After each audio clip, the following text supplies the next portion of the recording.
Hey y'all, it's Samar Jade, the Insolent Doula, and I am coming to you on the moon's day in the hour of the moon during the first few degrees of Cancer season while Jupiter has entered Cancer. So I'm making this video to give a little bit more context to the container ensouling and not just what you'll be experiencing within the container, but also really talking about the act of ensouling, what this really means, how astrology is weaved into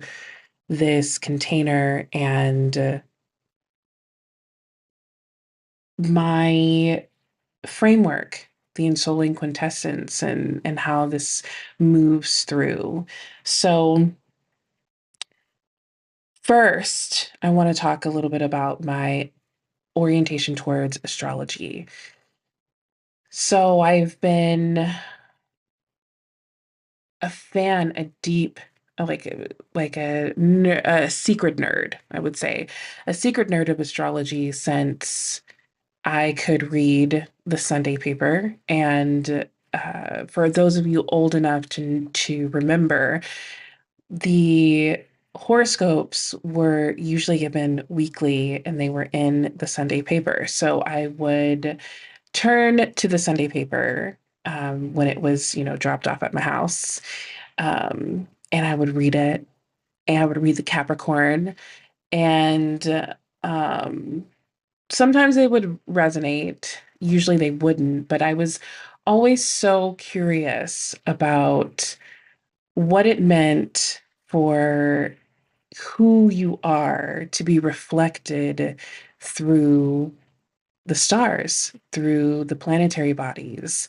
What is that? What does that even mean, and how does that look? And so a lot of um, you know, uh courses here and there, and a lot of self study and reading, and secretly doing, or not secretly, but just reading the charts of my friends.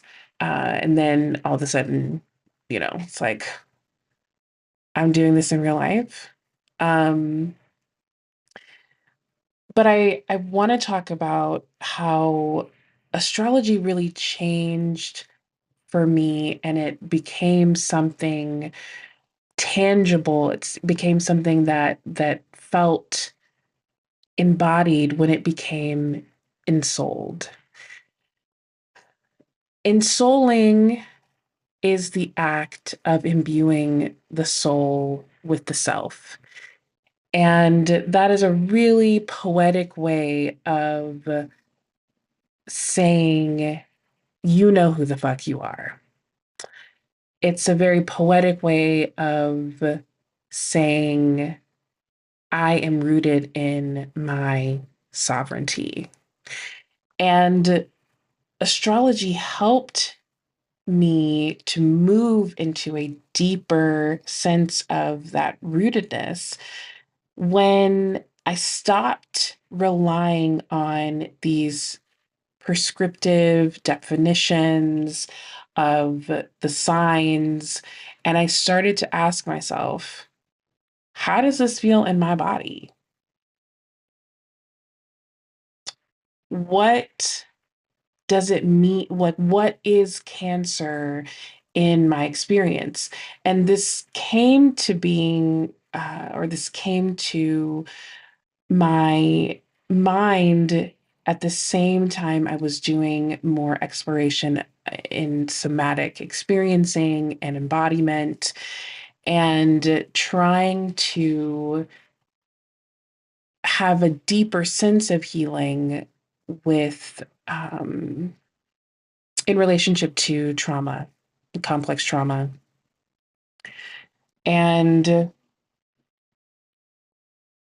The beautiful thing about somatic experiencing, which, by the way, just want to give a disclaimer. Uh, we somatic experiencing, embodiment, those are all it's a it's a very new age Western way of talking about what our ancestors did, which was having a relationship with the land and knowing how these larger natural cycles felt in their bodies. And so I thought to myself, what would that mean for me if I started looking at astrology as a mapping of cycles, a way of understanding the cycles, and then realizing that through embodiment, I came to understand this, that my body and its experience is and unique, and it's also informed by um, my identity, uh, how my body literally takes up space. And um, that was one of the reasons why some of these signs didn't, I mean, it didn't quite fit in the pop astrology, or even, in some of the books. I was like, this doesn't quite fit. And that's why. It's because I was looking for the answer outside of myself, um, as opposed to trusting my experience. So I'm looking at my notes, by the way. Um, it My orientation towards astrology is that of this belief that I have that astrology is capable of helping us integrate all parts of the self. There is no such thing as a bad placement, and that we choose to come onto this earth in this, reincarnation, through, these certain fractal frequencies of these planetary bodies. And that the natal chart is, it's more than a blueprint. Like, this is like a picture of your unique divine frequencies. And that somatic experiencing is a final and very, very essential part of this understanding of astrology, and the self understanding. So it's more than just embodying. It's the self. It's a soul level trusting. The soul level um, uh, understanding and remembering of that is a part of me. That's reflecting a part of me. This is one of the reasons why I look at so many different asteroids, and not just so many different asteroids, but the specific asteroids that, people would consider to be dark feminine, or like dark energy. Because, first of all, we'll get into shadow and shadow work and all of that, but um this idea of like this, um I want people to be able to see themselves reflected in this lore, reflected in these stories of these gods and goddesses, deities, that their stories are not black and white. There's a lot of gray area. Their stories are complex. Um, and it is That's the experience of being human. We are not black and white. we are lots and lots of grays and a mixture of both. And it's not a linear, um, like this linear binary. It's more like a spiral. Um, and the better we can be reminded of that, we then grow in our capacity to hold complexity. We grow in our compassion, not just for ourselves, but also for others, because we begin to see that being human, first of all, it's beautiful, but it's also really fucking hard. It's hard to be human. And um that a lot of the things that we might think are bad are really only categorized in that way by society. It's one of the reasons why if you go, say you go to even a different city in, if you're from the South and you go up north, there are going to be different practices and some of the things that you think are socially acceptable or unacceptable are going to be the opposite. Um, this doesn't make it bad or good. It just means it's different. And that is part of the work, my work as the ensoulment doula is helping people to understand that um, we are complex. Our experience is complex. And living and existing in these mental binaries is a tool of the oppressor to keep us focused on the wrong things, truthfully. Um, the key elements of this framework of the ensouling quintessence, which you'll hear me say, is somatic experiencing. It's wound excavation, astrology, and then sacred shadow work. I want to talk a bit about sacred shadow work. So, shadow work is a concept that was how do I say this? Um, coined, I'll say it was coined by Carl Jung, and it's this it's a part of ourself that we can't see because it's shadow. And it is a play, it's essentially the subconscious. It's the parts of us that unless we go into it, it's going to come up subconsciously. You're like, why do I keep doing that? Well, it's the shadow, it's the subconscious.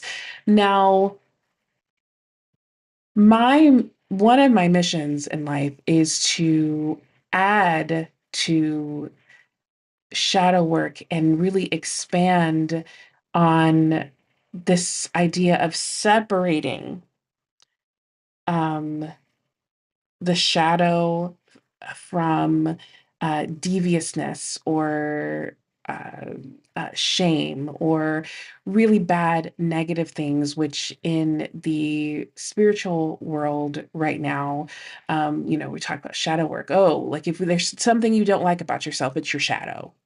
If it's something you're struggling with, it's your shadow. And you got to do shadow work. And that's some bullshit. Part of that is because we have to understand that these things they aren't created in a vacuum. And at the same time that Carl Jung was um, uh, doing his studies, um, Black people, Indigenous people, brown people were not considered human. They were not considered to be equal to white people. They were intellectually, emotionally, mentally, um, and physically inferior to white people. And that didn't go away. So that lens is going to be on his work. And instead of throwing it away and saying, "Ooh, gross," we just have to be with the fact that that is the truth.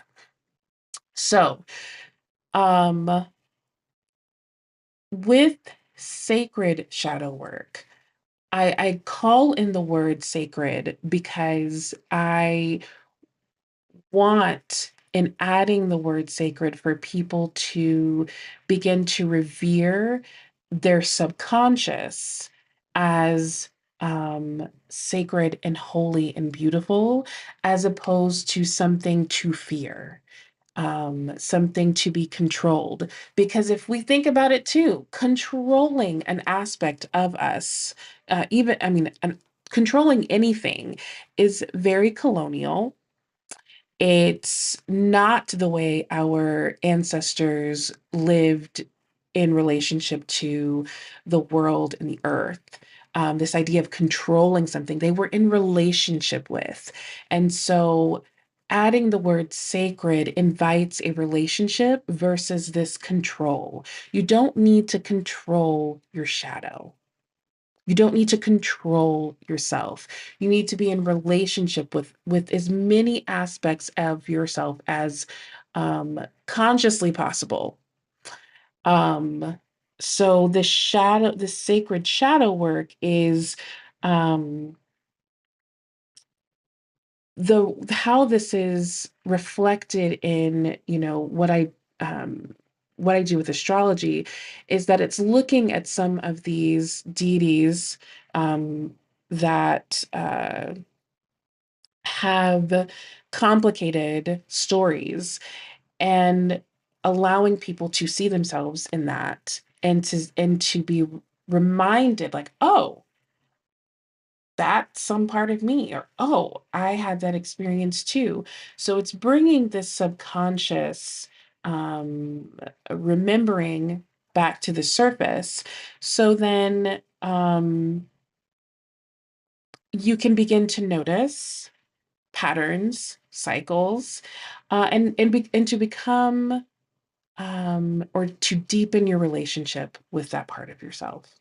So, um, what people consider shadow work to be right now, which is, um, you know, things that you're struggling with, uh, understanding, that's wound work.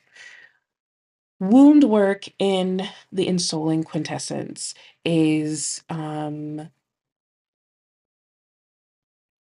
coming into an understanding with how these parts of you, whether they're conscious or subconscious, are unacceptable to society, which then forces us to shove them down into the deep, so that no one can know, which creates shame. And instead of doing that, looking at these parts of us that we might feel embarrassed about, or we think are not good, um, looking at why we feel that way, identifying the source, the wound, which is in some way tied to some societal expectation, and then untethering, tending to the wound, um, and this is something that I say in um, letting Chiron sing, that some wounds don't heal.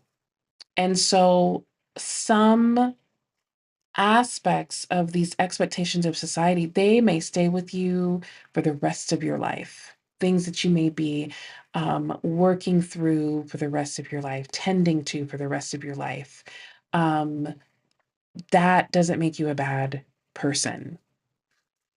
So, an example of this would be um, anger. that anger is an emotion that is neither good nor bad, but it is definitely morally qualified depending on your identity. So, depending on your identity, you're allowed or not allowed to not only be angry, but then to express your anger. With the hierarchy of white cis males being allowed to be angry and, express their emotions, then maybe certain types of white cis males, like, maybe like poor um, men, or then it goes down and down and down and down and down. Like if you're a black femme-bodied human, you are not allowed to be angry at all because you are a threat. Black people, it's a threat. So when people are doing shadow work, there's this like, oh God, this always, triggers my anger. The anger is a response to um, a some sort of maybe injustice that you feel that you're experiencing. So instead of saying that the anger is bad, we need to ask why we're angry, why this thing is making us angry, why this experience is making us angry. And anger leads us to action, or it can lead us to action. So, um, that the wound is not the anger. The shadow is not the emotion, anger. It is societal expectations on how you are supposed to interact with your emotions.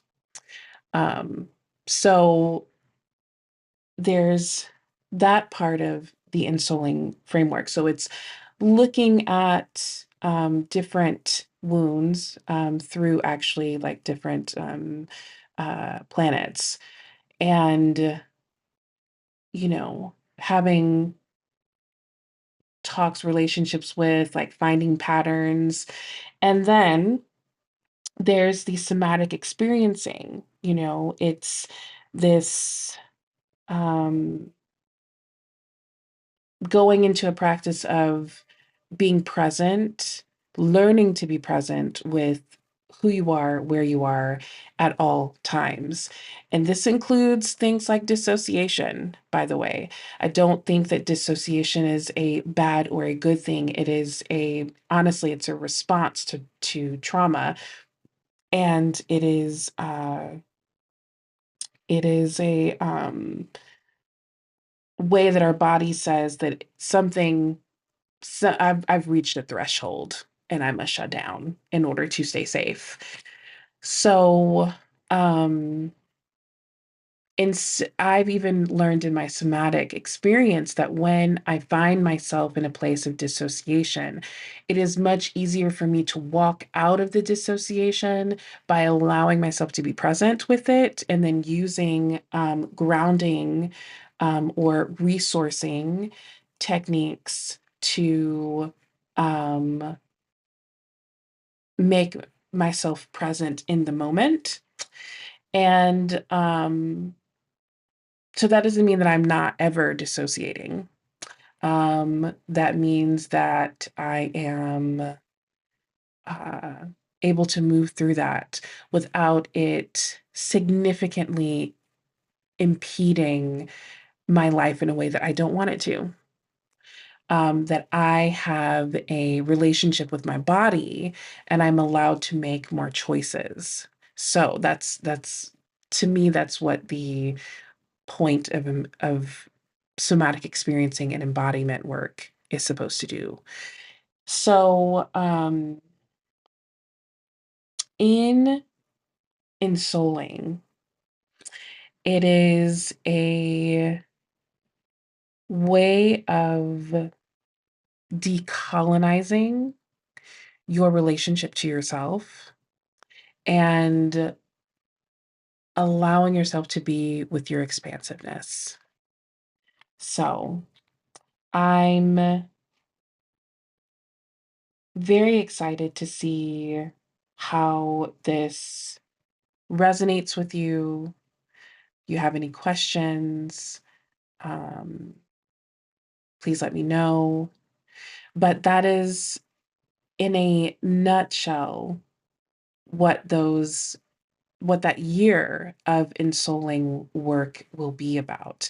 So that when you end in Aries season, or really Taurus season, you will have the tools or have some tools to add to your toolbox, um, to continue your journey of deepening your relationship with yourself, expanding your capacity to hold your own complexity, as well as the complexity of others, which will. Uh, which will raise your level of compassion for others, which then allows for us to make more deeper connections with people, which builds community, um,